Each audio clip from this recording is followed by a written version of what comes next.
when I first started, I was on all the time. I would be out at Target and hear someone's voice, Mm. and then I'd have their loved one like next to me. I know, it was like, what? I was like, oh my God, okay, what's going on? I just came here for toothpaste.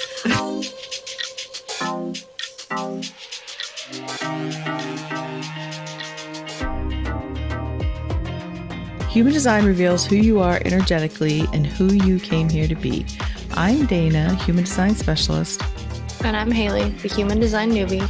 Listen in as we explore how leaning into your authentic self is your ultimate path to success. Welcome to the Human Design Hive podcast. Let's get into it. Hello and welcome back to the Human Design Hive podcast. I am, as always, your host, Dana Phillips. And I know it sounds like I'm starting off with a solo episode today. However, I'm not alone. I'm just doing a little intro here for what's to come on the show. So today I have a really special guest to bring to you. Her name is Jacque Hilbrich. And Jacque and I connected recently, and let me tell you, I am so glad the universe has brought us together because she's a really incredibly gifted psychic medium and aura reader. And at just 29 years old, she already has over 7 years of professional experience of working with people from all over the world, including the United Kingdom, the Philippines, Ireland, and Australia. She's someone who, as you hear her story, has always known she's had some kind of ability that other people may not have had. And I'm just so grateful that she has continued on this path of honing her psychic abilities and her mediumship, because she has such accuracy with her readings, predicting significant life events such as moves, births, promotions. And I have to tell you, I've recently worked with her myself, and I can feel the authenticity and the integrity with which she does her work. And she's really good. She's really gifted and quite spot on. And as we move through this episode, we talk a little bit about Jacque's design. She is a 5/1 manifesting generator, and how that can be shown in her work, so to speak. Because as you'll hear later on in the episode, I really love it when I can meet someone and know what it is that they do for a living, or what their main passion or focus is in their life. Doesn't have to be something they, get paid for, but it's great if we all do, right? But I love it when I can see the person's design and just see how beautifully designed they are for the work that they are called to do. And Jacque is another shining example of this. And if you listen all the way through to the end, when we go through today's Incarnation Cross of the week, we're going to be discussing Jacque's Incarnation Cross. And again, it just so perfectly shows us how we are designed to use the gifts that we come in with. And these gifts, these energy signatures that we carry, are going to help the rest of the world. And so I hope you enjoyed today's episode with Hali and I talking to Jacque, and she's going to read our auras, and it's just going to be lots of fun. So let's get to it. Okay, so welcome, Jacque. We're so excited to have you with us today. Thank you so much for having me. I'm excited to dive into everything. Yeah, I know. And Haley, will try not to talk over each other. This is Haley's first interview, so we're very excited. Yes. Yay, so excited. But we really wanted her to be a part of this conversation because I think it'll be a lot of fun. So why don't you, Jacque, tell us a little bit about yourself and what it is that you do? So I am a psychic medium and aura reader. I've been working professionally for about 7 years now, but I have always been really intuitive since I was about 5 years old. I've been able to see energy around people with my actual physical eyes. And that's one of the first memories I have of seeing energy was around someone like physically. So I have always been intuitive. I've always kind of been able to see energy since I was really young. When I became around 12 years old, I actually ended up getting really chronically ill.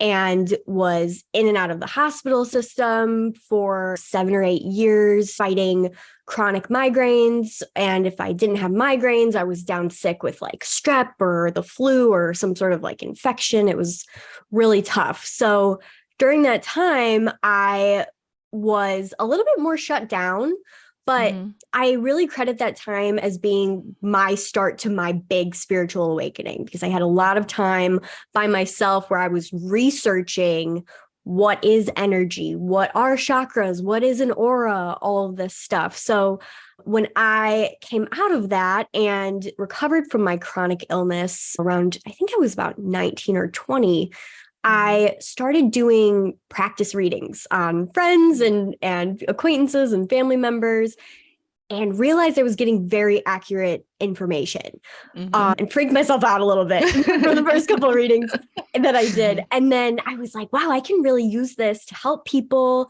And I started to do readings more frequently. I became a regular reader at this crystal shop that is local to my hometown. And I was doing like $15 readings. And then I became booked out for 2 months there. And About was how like, old were you then? that was around 20 still. 20? Okay. Still around 20. And then I was like, all right, I gotta do this. I gotta do this for real. So I moved into doing psychic work and predicting future events for people, then kind of rolled into mediumship and those types of readings, began doing house cleansings, and moved into the online space, and then just kind of took off on the internet, specifically on TikTok. And now we're here, and I've been doing this for about 7 years. So wow. So I'm curious, because going way back to the beginning, I always love an origin story, but you said you do remember when you were younger, actually seeing physically colors or light around people. When did you know that like everybody didn't see that? Because I know a little kid probably thought everybody did that, right? oh yeah. So I went to my mom. I was so excited. I was like, I'm seeing colors around people. And she was like, don't tell anyone. She was like, do not tell anyone that you're seeing this. But I was very lucky because my older sister was also very intuitive. And when she was younger, she was seeing auras and things like that. And that led my mom on her own sort of spiritual awakening, researching energy and crystals and chakras and Reiki. And it really helped, because when I went to her at 5 years old and I was like, what am I seeing around these people? Why am I seeing colors? She was like, those are auras. Not everybody can see that. This is a gift. Don't tell anybody. And I was like, what? So that's kind of how that started. It was really, really cool to be able to actually talk about it openly, though, with my family, and have that openness, and that sort of helped me embrace my gifts. I feel like having that open dialogue. And so you really just kind of through just practicing with other people is when you realized the extent of what you could do? Yes. So after I was going through middle school and high school, still being able to see energy with my physical eyes while I was sick, but not really using it during readings. And then when I started doing the readings, it was like I was just getting such accurate information that I almost freaked myself out a little bit, honestly. And yeah, doing practice readings was really the first big stepping stone for me to gain confidence in my own abilities and realize that this was real and I wasn't just making it up. It was really accurate information. So it was very cool, but definitely the practice readings were the biggest stepping stone for me, for sure. Yeah. Yeah.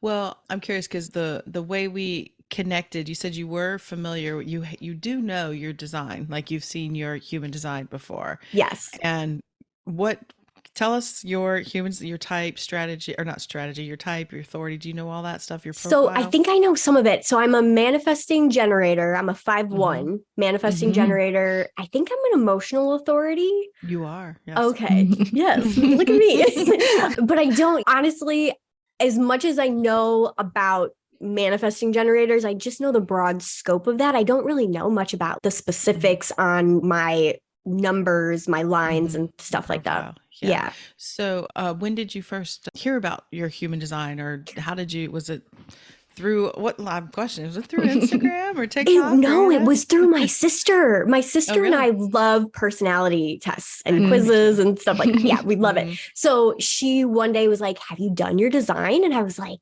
"What is this?" And so when I first saw it, I mean, it's like a different language when you first look at your chart. So I was a little intimidated. It was a couple of years ago that I first got introduced, didn't really take it seriously. And then it started to come up more on social media.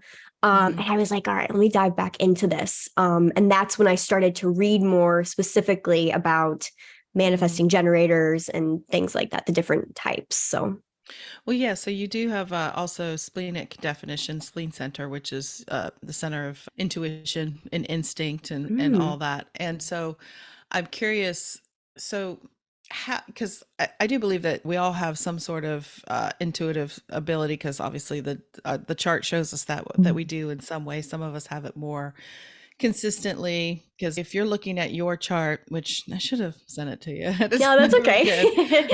The defined areas in your chart are where you have consistent access to energy, and then the white centers on your chart, the undefined centers, are where you still have access to that energy, but it's more variable. Depends Okay. on maybe who you're around or transits, planets, that kind of thing. Mhm. And I'm curious, as someone who knows that they have like psychic and mediumship abilities and the aura reading and all that stuff, how do you feel? I mean, is this something that you are experiencing like your whole long day? You're going throughout the day. Does it work better for you with other people, or how do you generally feel? What kinds of intuitive information do you get? Like, how do you receive it?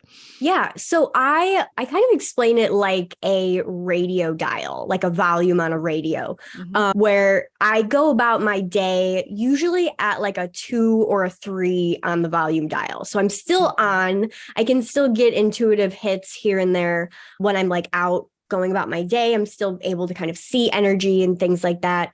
But when I'm doing readings, I obviously turn it up to like a 10 or 11 or whatever. When I first started, I was on all the time. I would be out at Target and hear someone's voice, Mm. and then I'd have their loved one like next to me. I know, it was like, what? I was like, oh my God, okay, what's going on? I just came here for toothpaste. But I started to kind of get more boundaries with my abilities and really tried to, oh my gosh, can you guys, that is my cat. Can you guys hear that at It's all? okay. I just thought it was one of my kids. Oh my gosh, what is happening? No, it's fine. Oh no. Okay, let me start over. It's okay. Dialing it down. Yeah, so I started to be able to have stronger boundaries with my gifts and began to go about my day more at a 2 or 3, and that was the level that I felt the most comfortable with, where it wasn't shut down all the way and I could get those intuitive hits if I needed them, but it wasn't like overtaking my daily experience. So I mainly work clairvoyantly and clairaudiently. I'm also clairsentient as well. So I see visions, I'll see people's loved ones, I'll get information like the auras, I'll see the colors and things like that in my mind's eye. And then I'll also receive information where I'm hearing the information in my own thoughts voice. And that is just those are the two main ways that I receive information. And I think they're the most accurate and straightforward. You don't really have any second guessing with those, because if you're seeing something, like, it's there. And so I think that those are the two biggest ones. But I'm also a feeler. So I'm able to feel into people's energies. I feel into the cards when I'm doing psychic readings and things like that. So I try to use all three of those, but I'm definitely more clairvoyant and clairaudient when I go about my readings. Yeah. Well, I've been toying lately with, I'm starting to kind of understand and uncover that I think that claircognizance and clairaudience are ways that I receive information. Yeah. And I'm learning that I didn't really know that, because it is kind of just tricky. It just sounds like me sometimes, or it's just a knowingness, which there is a lot in the chart that for my chart knowingness. But Haley, let me explain something real quick. This is fun. So in your definition, Jackie, the head and the ajna center are undefined. Mhm. And so that means it's variable. You do have gates defined in the head center, and you have gates in the ajna center defined, but how you experience them are going to be a little variable, which makes sense for the work that you do. But basically, having the open head center really is like a hello, I'm available type of Oh, thing. nice. And it's so interesting. I love hearing about what people do and everything, because then I can look at their design.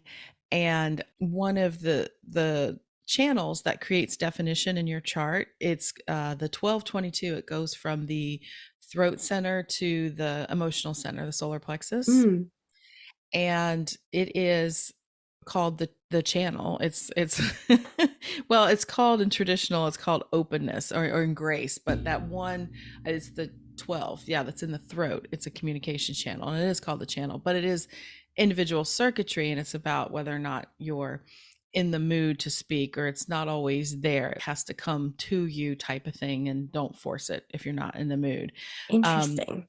yeah, but and that's part of your four main gates in your chart. The incarnation cross. Have you heard of what the incarnation cross is? Yes, but I don't know anything about it. Well, it's basically the four gates of your conscious and unconscious sides of your chart, the red and the black side. It's the top four gates, your sun and your earth energies. It's the main expressions of your energy that you bring to the world. Oh. And that channel is part of it. So you've got a very active, like, cross, like it's always on. So it is going to be something that people are feeling from you.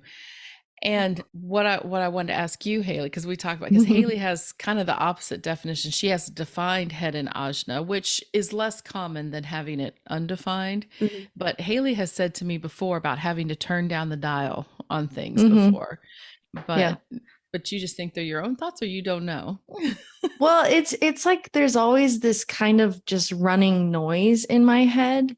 Mhm. And if I am like really having to concentrate or trying to go to sleep or whatever, sometimes I do have to like actively in my head turn down the volume to get some silence.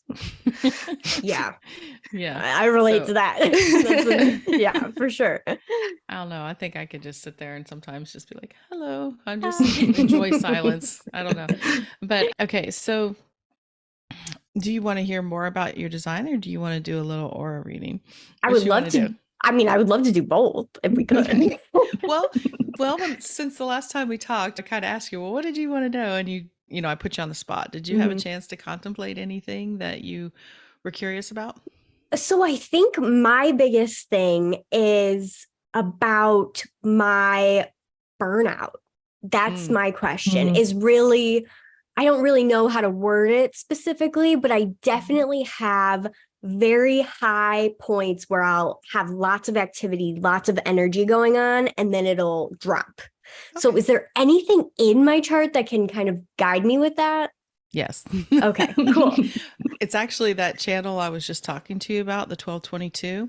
Okay. So, with the emotional solar plexus, so you're an emotional authority, which means that you're someone that needs a little more time to find clarity on things, on big decisions in life. Mhm. If, say, like where you're going to live, or if you're going to enter in a relationship, or spending a larger amount of money, or a new job, or any of those things, you're gonna, since you are a manifesting generator, you do have the sacral response. You have that kind of body knowingness of yes, no. It kind of like, you're probably really in tune with that, with all your Yeah. different capabilities.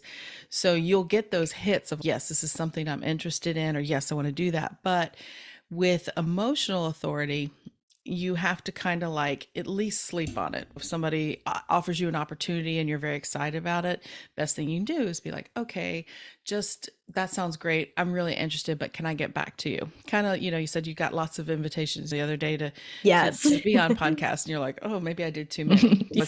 So why I want to tell you that is because with each person that has an emotional wave, that means there is a channel there that is making them an emotional authority, meaning they have definition there. And where yours is in individual circuitry. So, individual circuitry, that channel in particular, and another one that comes off of the solar plexus down to the root center, really is associated with moodiness, like I said, but the individual wave can ride high highs and low lows. So it is very possible that, yes, you have these very up times and you probably are trying to do a lot because you are a manifesting generator. You have root definition, which is also kind of a motor energy in the chart. So that gives you a lot of energy. And the way you are defined as a manifesting generator is a sacral motor, which is the most powerful motor in the chart. It's connected directly to your throat. And so it's defined on the unconscious side of your chart, meaning it's not really something you're super aware of. You probably just move very fast. Like you're just up and out the door before, somebody can Yes. finish the question. Yeah, that's so real. Oh my gosh. And so you move really fast, but you're not really aware that you're always doing that. So that could get you into a lot of saying yes to things. Yes, yes, yes, yes, yes. And if you don't slow down to not think about it, to like sleep on it, and kind of ideally what you do is over time is learn to ride out the wave to know if you're in a high part of your wave or a low part of your wave. You want the information, the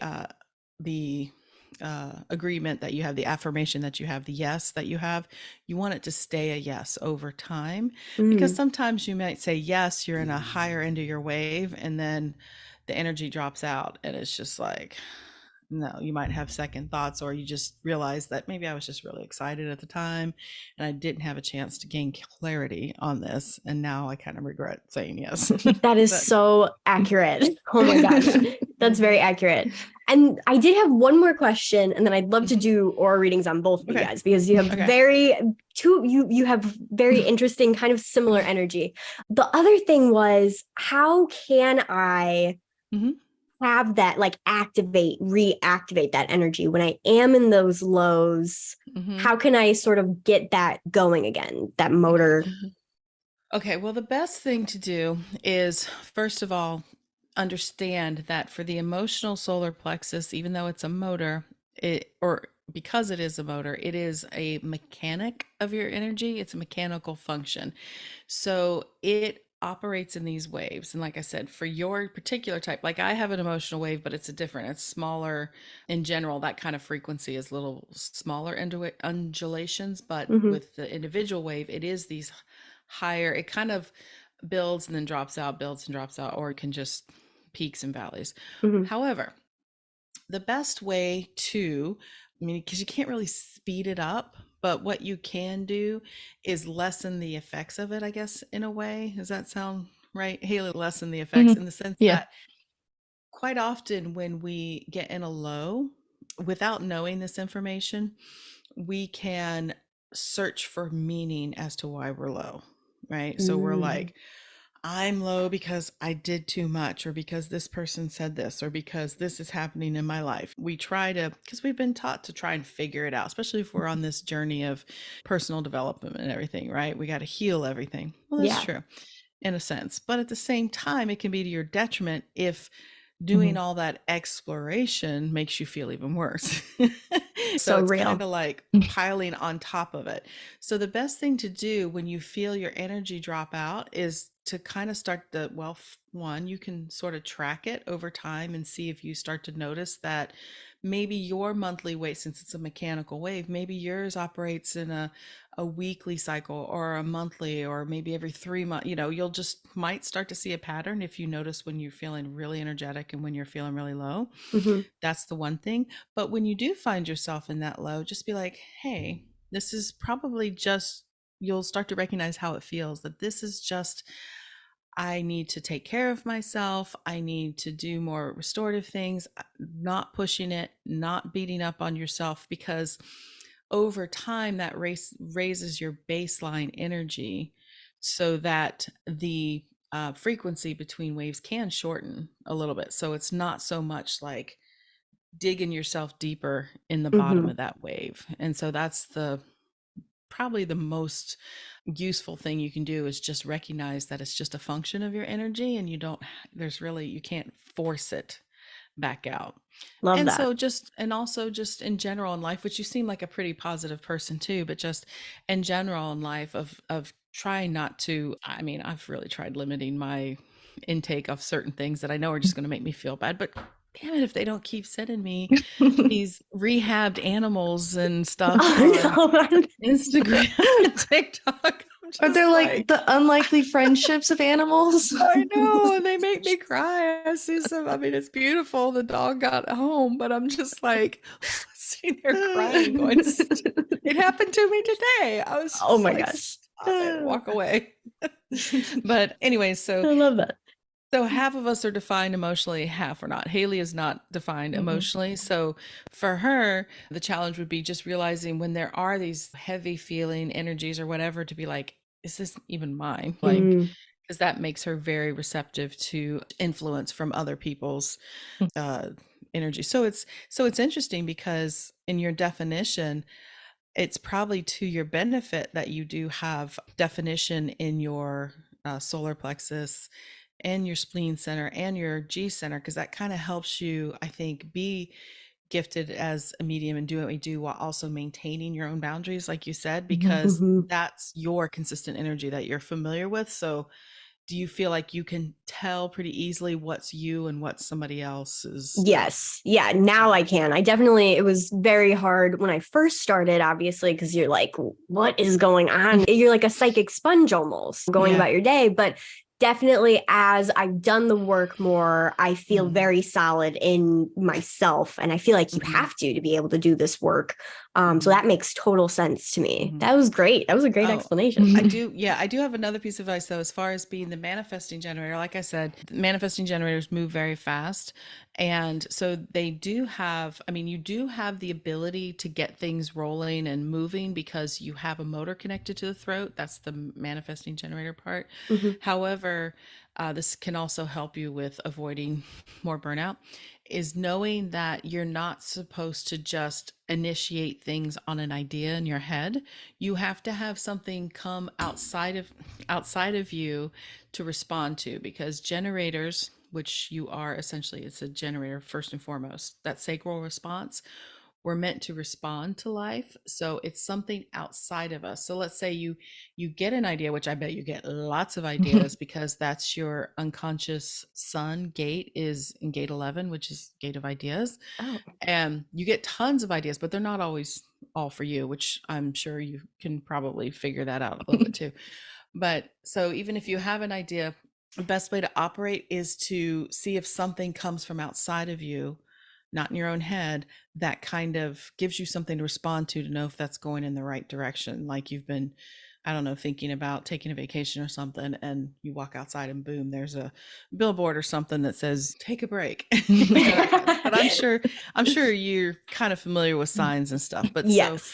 manifesting generators, yes, they can get the ball rolling on things. They can move fast. They can get into action, but they still, first and foremost, have to respond to something first.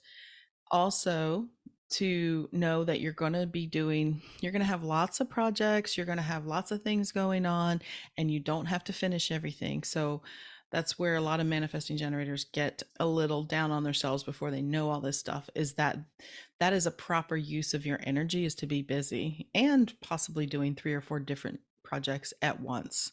It just helps you burn off that sacral energy that you have every day. Yes, That Haley? is definitely true. Our father's a manifesting generator in Oh, our nice. Haley is a projector. I'm a generator. So Oh, she's a nice. little different energy configuration there. Yeah. So do you have other questions? I think that covers basically everything. And that's really In a interesting. nutshell. Yeah, I'm sure there's more, obviously, but those were my burning questions because those are the things that I deal with a lot. And giving myself permission, like you were saying, to know when to quit things was life-changing for me when I discovered that part of my design, because I would get down on myself when I would start a project and I wouldn't be able to like follow through with it, or I would, be at a job that I was like, oh my gosh, just knowing when to be done was very, very instrumental for me. So love that.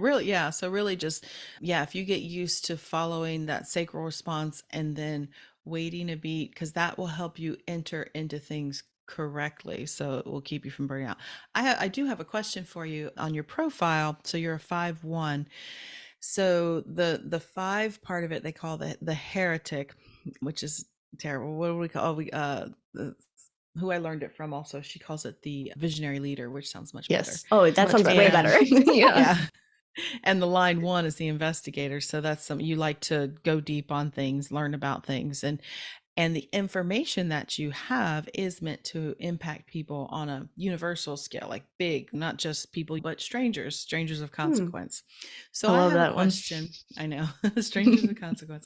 So I have a question. As a 5-1 and the work that you do, have you had experiences of people projecting onto you? Because there's a projection field with the fifth line where people think you're their savior, or they think that you're going to have all the answers for them, and you may not. Have you had that experience of? I definitely have. That's one thing that I actually naturally clarify when I do classes and mentorships. I'm like, I am just a person that has been doing this work for a while. If it doesn't resonate with you, like, I'm not the end all be all.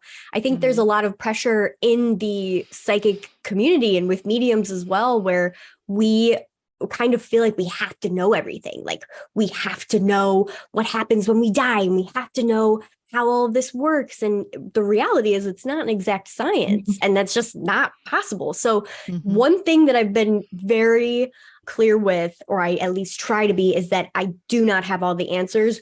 Don't put me on a pedestal. I'm just a 29-year-old girl that knows how to do some crazy stuff.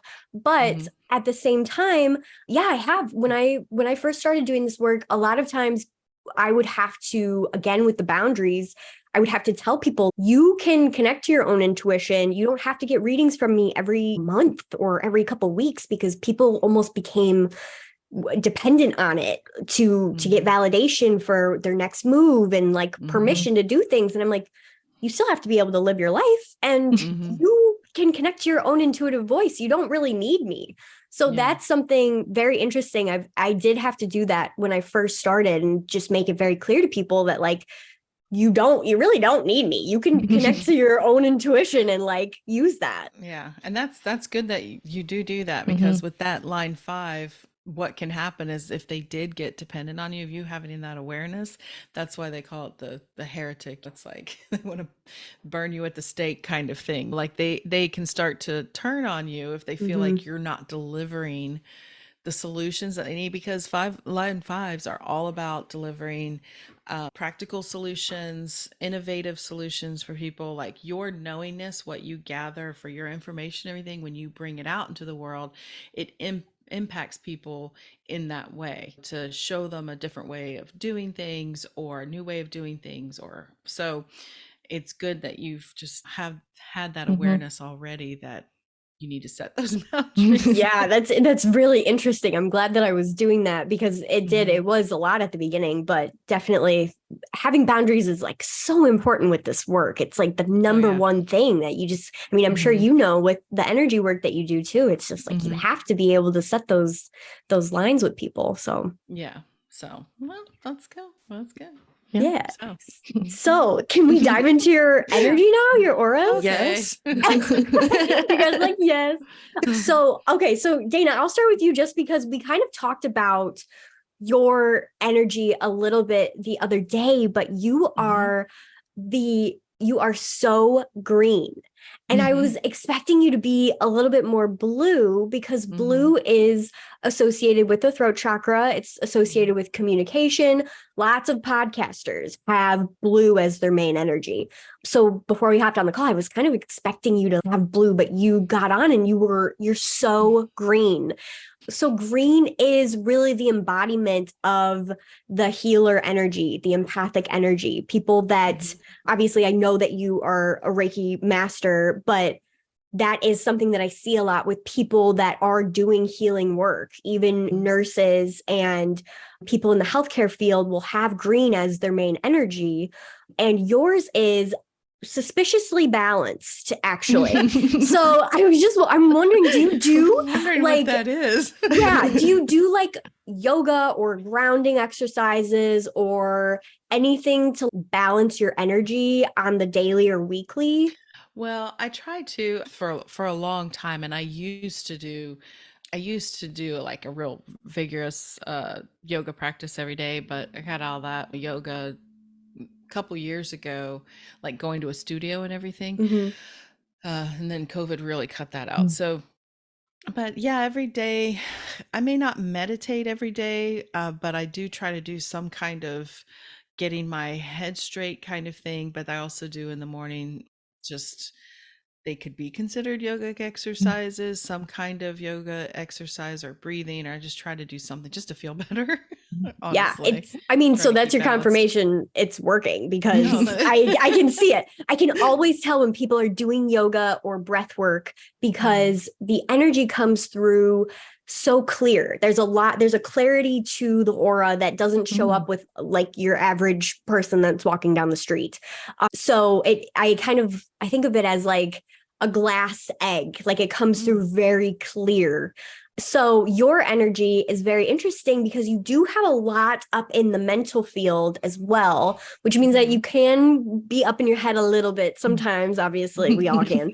But I think that it's definitely more balanced than I was expecting it to be. You also have a lot of, it's interesting, you guys have like almost opposite energy colors. So you have green as your first layer, and then you have a little bit of this light blue, which is something that I associate with people that are very selfless and kind, and the givers, the people that sometimes overgive and have to be reminded of having boundaries and things like that. Also recharging around water. I call it the mermaid energy, because people that have that energy usually like to be around bodies of water and recharge easily around that.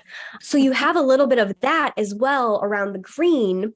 And then you have a ton of purple, which I think is that psychic intuitive sort of claircognizant ability showing up, but it shows up more as, I kind of describe it as almost not cloudy, but like kind of smoky. It's not really a defined layer. So one thing that I like to tell people when that shows up is usually that energy is looking for an outlet, a more consistent outlet. So doing readings, pushing to do oracle readings, even if it's just for yourself or friends, or channeling for yourself, working with your guides more, all of that can kind of help that purple layer solidify, which will in turn give you more physical energy. So just kind of your first 3 layers, very, very interesting. But that purple energy, there's a lot going on up here. So the one thing I will just say is definitely making sure that you're grounding yourself consistently, so you're not up in la la land. I have that too, where I like to go off into spiritual world and just kind of see what happens. But grounding and obviously doing things like that consistently will help to balance that energy and give you more physical energy in turn. So just something to think about. Very interesting. That's really cool, because one, I have a few thoughts on that. One, as a generator, you just gave me something to respond to with the purple, because I just told you I had piqued my interest, because I've always been told, even from when I was little, that I was very intuitive. But a good friend of mine is also an intuitive medium, and she'd be like, "You're one of the most intuitive people I know." And I'm always like, I don't understand. I don't get it. Because like a lot of people, we associate psychic energy with more of the clairvoyance, right? Of actually seeing things, which I do not, or like hearing other voices, which I do not. But I always feel like I just have like really good common sense. But now I'm like, well, maybe it's because I'm receiving actual information about how to go about my day or what to do, and just following that. Because I have always, as a generator, we are supposed to just respond to life. That's the whole thing, is generator, and it's the hardest thing to do, is to not try to figure everything out, but to actually just respond all day long. And so yes, I'm always trying to figure things out, but I don't do that. So you gave me something to respond to, of developing that more, because I've also started to kind of accept that the work that I do is intuitive in its own way, because of looking at charts or whatever, but not framing myself as an intuitive. because Yeah, you almost go into a bit of a channeling like Mhm. state when you like got into such a flow when you were Mhm. reading about my chart and talking about it. So I'm like, Yeah. of course. I was like, gonna hear this information, be like, of course, I know I'm intuitive. I know I can No, do this, but no. I'm that's your starting to, sign. yeah, I'm starting to uncover and the energy part because we were talking about defined and undefined, and I said you're undefined, but you have in the head and ajna, but you have some gate activations there. Means that when you are interacting with others and you are receiving information, it's going to kind of go through those gates, those themes as like a filter. But you also have one totally open center, which is I call it the will center, but it's also called the ego center or heart center. It depends on who you're talking to. Mhm. And that's dealing with the material world and resources and everything. And in the like the chakra system, it would have been part of the heart chakra, but in the human design system, the voice says that in 1781, that's why there's 9 centers on a human design chart instead of 7, is because there's this mutation in the human energetic body. And so it's the heart center split into the G center, which is the diamond shape you see in the middle, and then Mhm. this chart or this part over here. G center is direction, identity, love. And then the will center deals with, well, willpower, material resources, like I said, self-worth, and all those things. And so we have that in common, you and I, Jackie, because I have that completely open as well. So I'm starting to figure that out. So that means that probably you are really good at encouraging people. Like you can really see people for their worth and their value, and it probably informs a lot of what you talk to people about too, as far as what they're looking for. Yeah. But so for what you said about the purple layer, my head center is completely open. There's no activations there. And then my root center at the bottom is completely open, no activations there. And that's where also that physical, so I can be prone to doing too much, burning out. There's this pressure of always to do, right? Mm. So I could use some more energy that way. I guess I would get more energy if I was able to use that intuitive energy to help me do other things. That's interesting that you said that that would help give me more energy. Yeah, the more we do readings, like intuitively, the more we're connecting to that. It's kind of the same with Reiki. We're connecting to that Mm-hmm. spirit energy, and it's like it Mm-hmm. goes through and just recharges us. So Mm. I think it would Oh, yeah. really help you just feel more like physically energized if you were able to find some sort of outlet. I think it would be great. And you Mm. already kind of have like, you already have this like little channeling sort of energy going on. So I think you could build off of that if you really wanted to. It's awesome. Well, thank you. That's You're very kind. So welcome. let's do Haley. Yeah. Okay, Haley. Okay, so this is so interesting because Haley, you have a flip flop of what your mom's energy is. It's very interesting. So you have the light blue energy as your first layer, which is very interesting. And you have a different shape than she does as well, where yours is a little bit more balanced, even though I do feel like you have a lot of mental energy as well. Your first layer is a little bit closer to the body and it's light blue, very pretty, like light blue, almost teal sort of a color. So again, that mermaid energy, that's sort of recharging with water, but also people with light blue energy need to be reminded of boundaries and also speaking up for yourself. That's another huge thing that I see with people with light blue energy is speak up for yourself. Don't let people talk to you like that, or don't let people take advantage of your kindness, because I do feel with light blue people, you guys give so much of your time and your energy to people. And I have to remind you this type of energy to give back to yourself. You give all of this love to other people. Make sure that you're stopping and realizing that you should be giving that energy back to you as well. So time alone, being selfish. That's my favorite advice for light blue people is be selfish. Take time for you and recharge yourself. Because the energy that you have is we need it. We need that more than ever right now. And if you burn yourself out from giving so much or you become resentful, then you're just going to close down and stop. So that's interesting. And then you also have that light green bordering the light blue energy, which is why it's so funny because you guys have the same colors. They're just like flip-flopped. And the light green is, again, that creative energy. It's empathic energy. It's that healer energy. I see it a lot with people that love to learn, bookworms. It has a lot, there's a lot going on with green, basically. And when I see the combination of light blue and green, again, it's people that like to work in healthcare or teachers or people that are just genuinely want to help the betterment of the world. Usually that will be their career somehow. And I don't know what you do, but I would assume something is going on with that, giving back to people and stuff with the career. And you also have yellow as kind of your third layer. So this is letting me know that there could be overthinking. There is that sort of anxiety a tiny bit as well showing up. So again, for you, one thing that I like to say when I see that show up is, and you have like green as well, and I think you have more of a creative learning bookworm sort of energy in that. Making sure that you're doing something creative to shut your logical mind off so you can kind of get into a meditative state without actually having to like sit and meditate and do all of this stuff. That can help recharge your energy.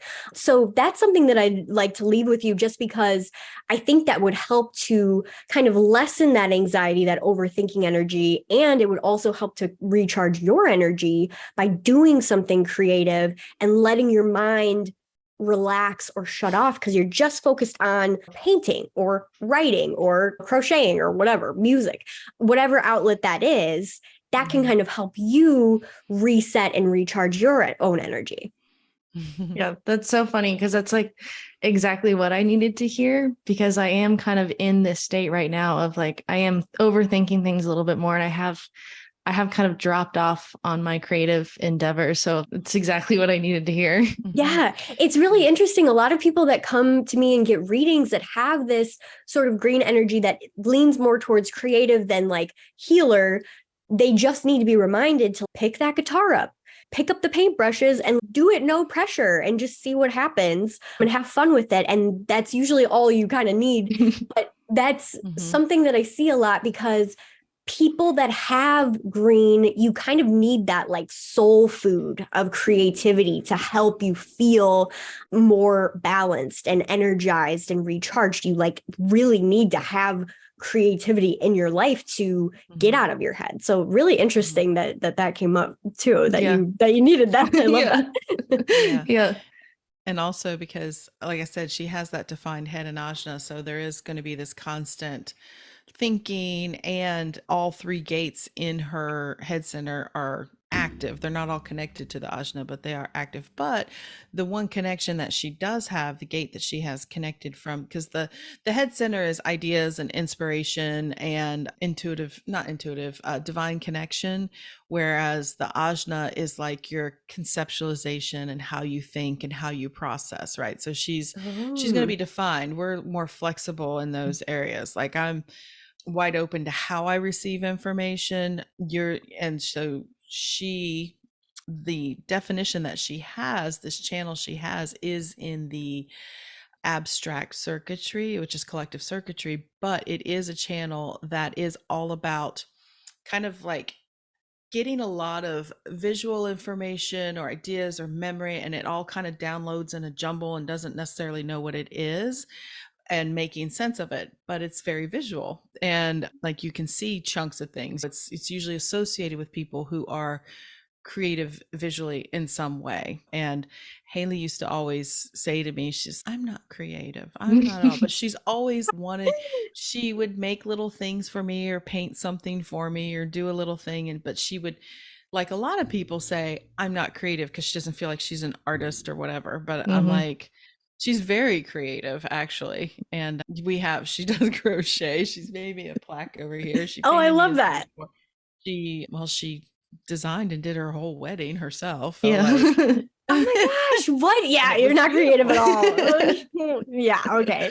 That's awesome. She has a nice eye for photography too, don't you, Haley? Well, she can't say, yes, I have a great eye. She does.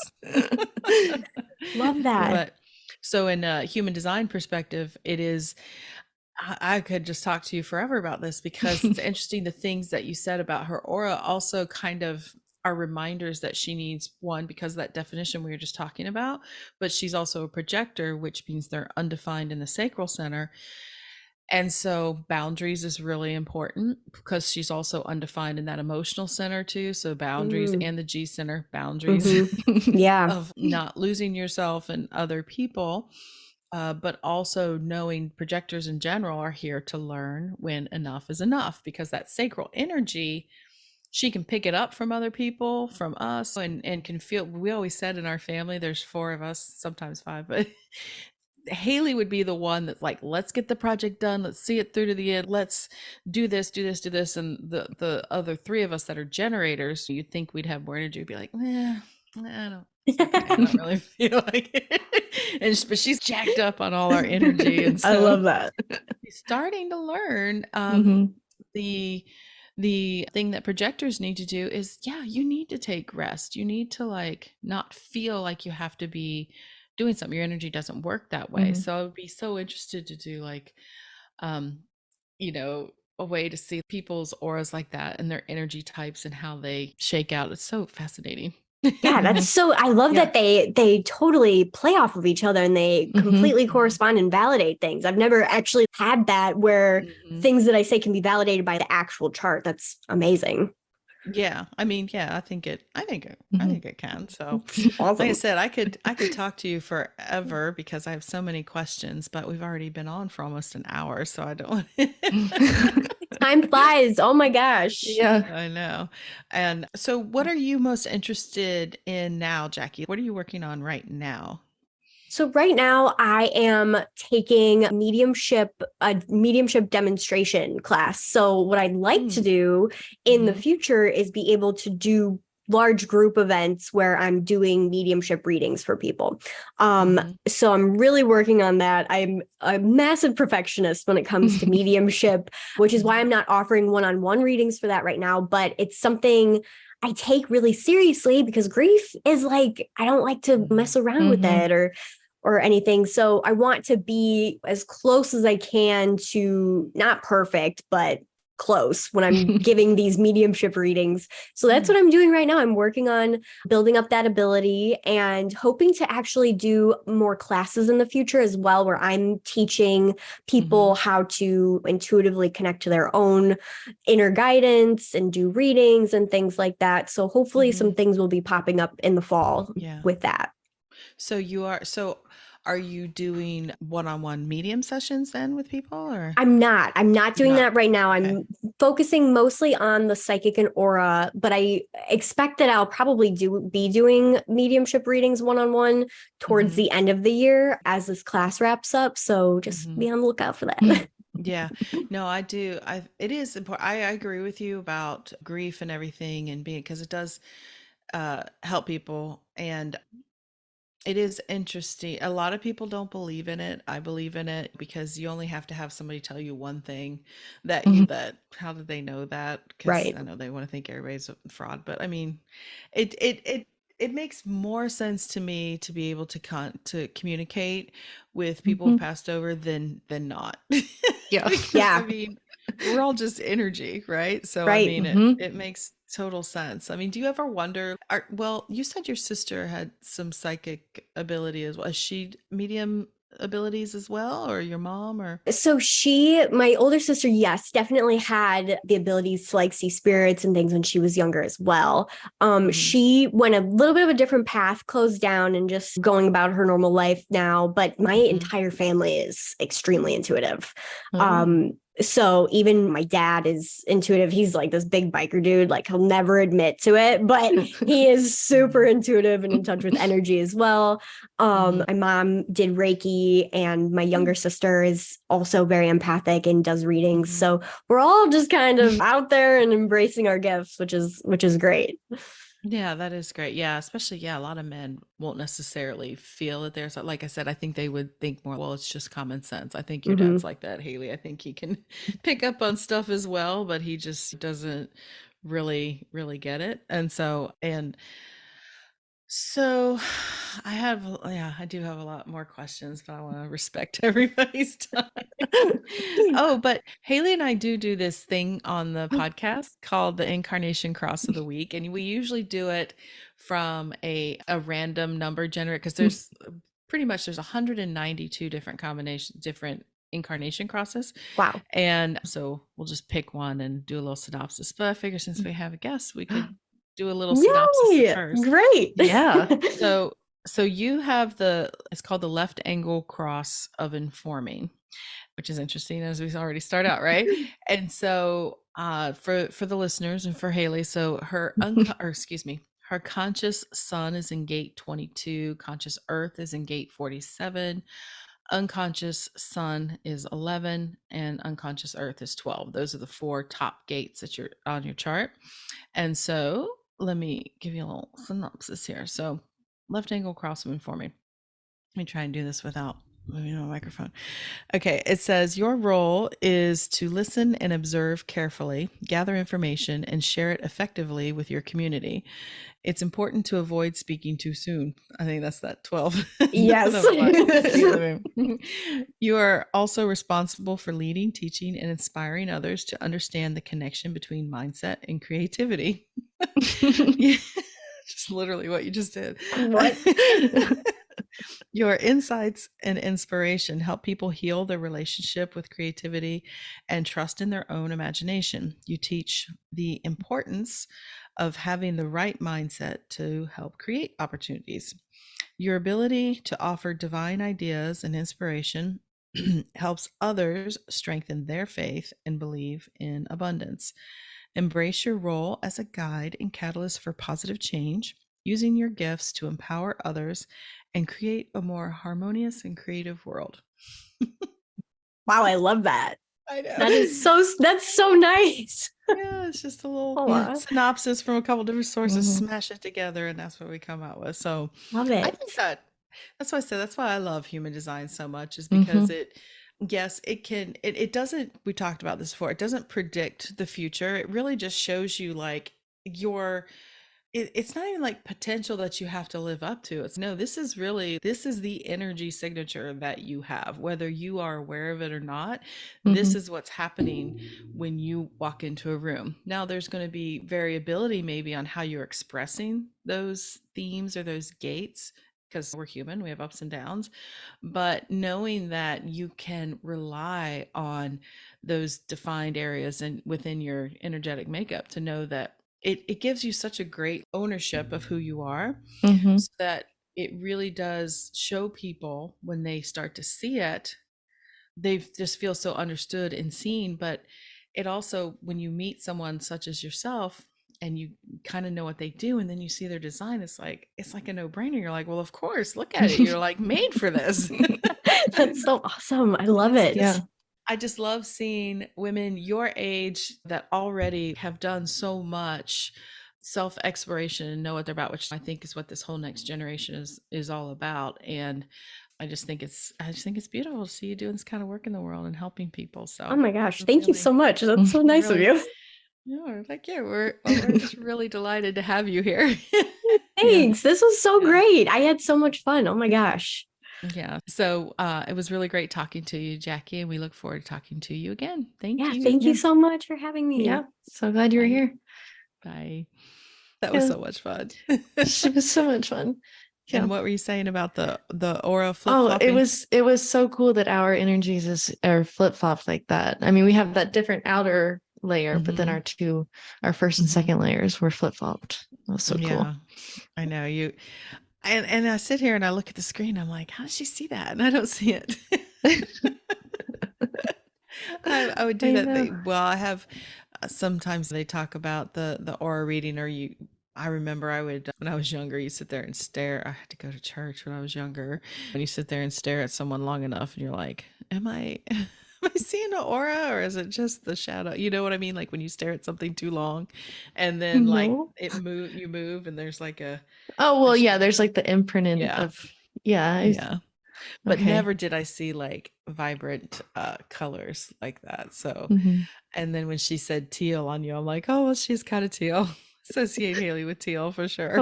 I was thinking, I was like, well, I did go to a college where the main color is teal. Right in.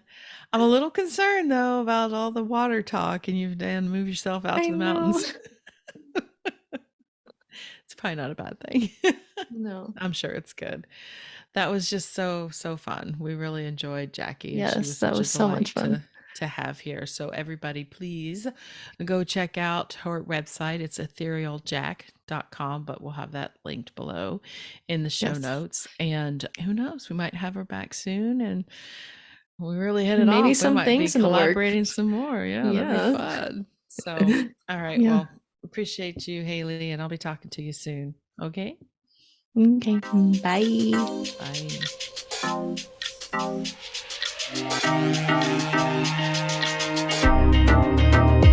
You made it all the way to the end of today's episode, so you must have liked what you heard.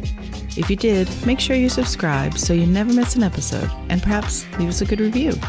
And if you know someone who wants to dig into all things human design with us, make sure you share the Human Design Hive podcast with them. We'd really appreciate it. Thanks for listening.